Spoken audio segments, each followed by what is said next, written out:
नमस्कार, मैं दयाशंकर मिश्र। 13 अक्टूबर को बहराइच में हुई हिंसा और उसमें मारे गए राम गोपाल मिश्रा को लेकर तरह तरह के झूठ एक बार फिर गोदी मीडिया फैला रहा है। जिन चैनलों को आप सबसे ज़्यादा देखते हैं, जिनको आप सबसे ज़्यादा वक्त देते हैं, वो चैनल झूठ फैलाने का काम कर रहे हैं। और इस बार पुलिस की भूमिका पर आपको थोड़ा सा सुकून देने वाली रही, क्योंकि पुलिस ने सबसे पहले आकर इसका खंडन किया झूठ फैलाने के क्रम में। अक्सर हम उत्तर प्रदेश जैसे राज्य में पुलिस को इस तरह से सामने आकर झूठ का प्रतिवाद करते हुए नहीं देखते हैं, लेकिन आप स्क्रीन पर देख सकते हैं बहराइच पुलिस ने एक स्टेटमेंट जारी किया जिसमें कहा गया कि 13 अक्टूबर को कस्बा महाराजगंज, थाना हरदी, जनपद बहराइच में घटित घटना में एक हिंदू व्यक्ति की हत्या के संबंध में सोशल मीडिया में सांप्रदायिक सौहार्द को बिगाड़ने के उद्देश्य से भ्रामक सूचना जैसे, ध्यान से सुनिएगा, भ्रामक सूचना जैसे मृतक को करंट लगना, तलवार से मारना और नाखून उखाड़ना आदि बातें फैलाई जा रही हैं, जिसमें कोई सच्चाई नहीं है। पोस्टमार्टम में मृत्यु का कारण गोली लगने से होना पाया गया है। इस घटना में एक व्यक्ति के अतिरिक्त अन्य किसी की मृत्यु नहीं हुई है। अतः सभी से अनुरोध है कि सांप्रदायिक सौहार्द को बनाए रखने के लिए अफवाहों पर ध्यान न दें व भ्रामक सूचनाओं को प्रसारित न करें। दूसरी अपील में पुलिस ने कहा है, एक बार फिर मीडिया प्लेटफॉर्म की बात कही है और कहा है कि झूठे फैक्ट कुछ सोशल मीडिया अकाउंट द्वारा गलत तरीके से फैलाए जा रहे हैं, विभिन्न प्लेटफॉर्म पर लिखकर प्रसारित किए जा रहे हैं। पुलिस ने उन चैनलों का नाम नहीं दिया है, लेकिन यह काम कौन लोग कर रहे हैं आप इसे आसानी से समझ सकते हैं। आप देखिए, आपकी स्क्रीन पर एक वीडियो की झलक है और यह वीडियो है देश के सबसे बड़े मीडिया नेटवर्क आज तक का, और इन पत्रकार का नाम है सुधीर चौधरी।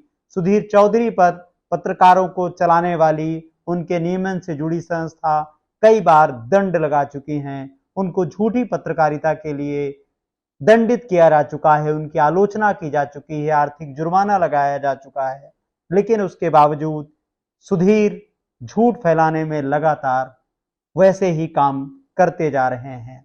आप देखिए सुधीर चौधरी क्या कह रहे हैं। चाकू या तलवार जैसे किसी धारदार हथियार से उसके सिर और हाथ पर कई वार किए गए थे। आप देखिए दूसरे बड़े मीडिया चैनल एबीपी न्यूज की प्रमुख एंकर चित्रा त्रिपाठी क्या कह रही हैं। एबीपी न्यूज के पास पोस्टमार्टम रिपोर्ट की कॉपी है जिसमें लिखी एक एक बात चीख चीख कर उस नौजवान से हुई बर्बरता की गवाही। जबकि अभी आपने सुना पुलिस का बयान। पुलिस ने साफ साफ कहा है कि बहराइच में हिंसा में जिस व्यक्ति की मौत हुई राम गोपाल मिश्रा की, उसके लिए गोली लगना प्रमुख कारण बताया गया है। दूसरा और कोई कारण पोस्टमार्टम रिपोर्ट में नहीं आया है। फिर सुधीर चौधरी और चित्रा त्रिपाठी जैसे लोग कहां से यह सब नफरत लेकर आते हैं और कितने विस्तार से, धीमे धीमे, प्यार से आपके दिमाग में उसे जहर बनाकर भरते जा रहे हैं। आप इन्हीं चैनलों को हर शाम देखते हैं, इसलिए आप जरा सोचिए कि कैसे आपका शरीर सामान्य से एक नफरती लाबे में उबलने लगता है, कैसे आपका ब्लड प्रेशर बढ़ने लगता है। बुजुर्गों को अक्सर यह कार्यक्रम देखते समय उत्तेजना की शिकायत होती है, उनको घबराहट होती है, यह लगता है कि बीपी बढ़ रहा है। तो ये जो नौजवान हैं उनका बीपी कितना बढ़ता है, क्योंकि यह पत्रकार आपको असल में उसी ओर ले जा रहे हैं जिस ओर आईटी सेल ले जाने का काम करता है। हिंदुओं की रक्षा की बात, हिंदुओं के खतरे में होने की बात हम लगातार आपसे इस चैनल पर अनुरोध करते रहे हैं, चेतावनी देते रहे हैं कि भारतीय मीडिया आईटी सेल का एक्सटेंशन है। भारतीय मीडिया वही काम करता है जो आईटी सेल उसे करने के लिए कहता है।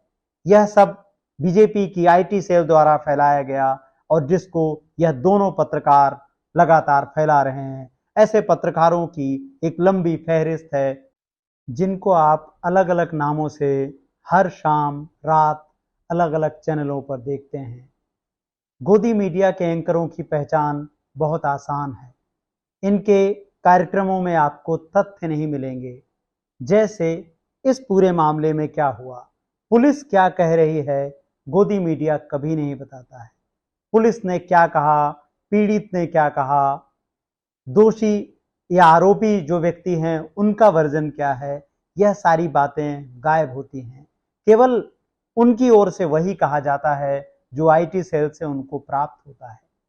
तथ्यों पर आधारित, सत्य पर आधारित रिपोर्टिंग गोदी मीडिया कब की बंद कर चुका है। इसलिए सतर्क रहिए जब आप अखबार पढ़ते हैं। आप देखिए स्क्रीन पर यह दैनिक जागरण है जो भारत का सबसे बड़ा अखबार होने का दावा करता है। तो दैनिक जागरण, सुधीर चौधरी और चित्रा त्रिपाठी और तमाम ऐसे गोदी मीडिया के एंकर एक ही बात आपको बार बार बता रहे हैं कि पोस्टमार्टम की रिपोर्ट में यातनाओं की बात है, करंट देकर मारे जाने की बात है, जबकि पुलिस बता रही है कि पोस्टमार्टम रिपोर्ट में साफ साफ है कि रामगोपाल मिश्रा की मौत गोली लगने से हुई है। तो आप देखें कि कैसे एक पुलिस और प्रशासन जो बात कह रहा है उससे उलट मनगढ़ंत तरीके से आप तक झूठ फैलाने की कोशिश लगातार की जा रही है, बार बार की जा रही है। इस बार बहराइच में गोदी मीडिया यह काम करते हुए एक बार फिर रंगे हाथों पकड़ा गया है। इसके पहले आपने देखा होगा किसान आंदोलन में किस तरह से झूठ फैलाए जा रहे थे कि किसान किस तरह से आंदोलन के नाम पर क्या क्या काम कर रहे हैं या किसान कैसे लोगों के जीवन में समस्या पैदा करने का काम कर रहे हैं, और आंदोलन के नाम पर असल में आपके पैसे का दुरुपयोग किया जा रहा है। यह सारे झूठ किसान आंदोलन के नाम पर फैलाए गए और किसानों को आतंकवादी, अराजकतावादी, खालिस्तानी सब कुछ कहा और वो कहने वाला गोदी मीडिया था जो सरकार के सुर में सुर मिला रहा था। इसी तरह हमने देखा कि शाहीन बाग में जब आंदोलन हुआ और एक शांतिपूर्ण प्रोटेस्ट हुआ, तब भी गोदी मीडिया भ्रामक सूचनाएं आप तक पहुंचा रहा था, समाज को जहरीला बनाने की लगातार कोशिश कर रहा है। इसलिए हम आपसे आज एक अपील करने जा रहे हैं, वही अपील जिसने आजादी की लड़ाई में सबसे बड़ी भूमिका निभाई। महात्मा गांधी बार बार कहते हैं, अहिंसा से ही तानाशाही को उखाड़ा जा सकता है। आप उन सभी बातों का, उन सभी विचारों का बहिष्कार करिए जिनमें हिंसा है। आप बहिष्कार करिए गोदी मीडिया का। विपक्ष और आप जब तक गोदी मीडिया का बहिष्कार नहीं करेंगे, गोदी मीडिया की शक्ति खत्म नहीं होगी। गोदी मीडिया हमारी मिथ की कहानियों में रक्त बीज जैसा है जो बार बार जब समाज उसे दुत्कारता है, अपने से दूर करता है, तो बार बार वह रक्त बीज की तरह उठकर खड़ा हो जाता है और हर बार हमारे लिए नए संकट पैदा करता है। तो इस रक्त बीज को मिटाने का सबसे अच्छा तरीका है, समाप्त करने का, कि आप एक सविनय अवज्ञा आंदोलन हम मिलकर शुरू करें। हम जितने भी लोग हैं, 3-3 लोगों तक, 5-5 लोगों तक आप यह वीडियो पहुंचाइए, बात बताइए कि चुपचाप शांतिपूर्ण तरीके से आप यह चैनल देखना, अखबार देखना बंद करेंगे। आप किसी से इसके लिए झगड़ा नहीं करेंगे। अगर आपको चैनल देखना है तो आप अपने पत्रकार चुनिए। आप देखिए कि कौन से पत्रकार हैं जो लोकतंत्र, संविधान और नागरिक हितों की पैरवी करते हैं। तो उन सबको देखिए और गोदी मीडिया को देखना बंद कीजिए। दूसरी और आखिरी बात आज के इस कार्यक्रम की, आप देखते होंगे कि गृह मंत्री अमित शाह के बेटे किस तरह से भारत और अब तो विश्व का क्रिकेट चलाने का काम कर रहे हैं। राजनाथ सिंह के बेटे किस तरह से राजनीति में अपने पैर जमा चुके हैं। अजय आलोक जो रोज चैनलों पर आपके दिमाग में जहर भरते हैं, उनकी बेटी विदेशों में पढ़ने जा रही है। ज्योतिरादित्य सिंधिया जो लगातार हिंदू हितों की पैरवी करने के लिए बीजेपी में जाने की बात करते हैं और चले गए, वह क्या बताते हैं कि किस तरह से हिंदू धर्म की रक्षा करनी है, लेकिन उनका बेटा विदेशों से पढ़कर आता है और गोदी मीडिया उसका इंटरव्यू करता है। हमें वेबसाइट द प्रिंट की यह रिपोर्ट मिली जो बताती है बीजेपी के 12 बड़े नेता मंत्रियों के बच्चे आईआईटी और आईआईएम यानी भारत में नहीं बल्कि ऑक्सफोर्ड और हार्वर्ड को प्राथमिकता देते हैं, वहाँ पढ़ना पसंद करते हैं। मतलब वहाँ पढ़कर शानदार शिक्षा ले रहे हैं और उसके बाद करियर बना रहे हैं।